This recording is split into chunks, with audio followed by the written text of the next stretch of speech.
দিনটা ছিল 19th November. সেদিন আমার একটা কাজ ছিল, তাই আর্লি মর্নিং বেরিয়ে গেলাম কাজে। কী কাজ, কোথায় কাজ, সেটা ক্রমশ প্রকাশ্য। এই যে এখানে আমরা গাড়িতে উঠে গেছি। আগের দিন না রাতে মাত্র 2 ঘন্টা ঘুমে সারভাইভ করছি, তাই এই রকম বিধ্বস্ত লাগছে মুখগুলো। তারপর রওনা দিলাম গন্তব্যের উদ্দেশ্যে। ভোরের এই ঠান্ডা ঠান্ডা ভাবটা আর এই সুন্দর সূর্যোদয়টা দেখতে দেখতে পৌঁছে গেলাম গন্তব্যে। তারপর আর কি, লোকেশনে পৌঁছে আমি পুরোপুরি প্রিপারেশন নিয়ে নিলাম। রেডি হয়ে গেছি, এবার বেরিয়ে গেছি আমরা। অনেকক্ষণ বাদে 6টার ব্রাইড টু বি 6টার ব্রাইড 9টায় রেডি হয়েছে। আমার দোষ না হয়ে যায়।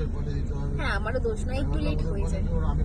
হ্যালো, বেরিয়ে গেছি। হ্যাঁ, আমরা পৌঁছে গেছি মল্লিক ঘাট নিচে for shoot.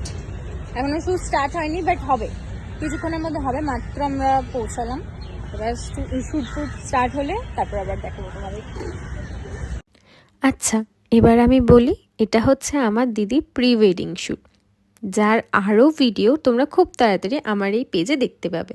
So stay tuned and thank you ভিডিওটা দেখার জন্য।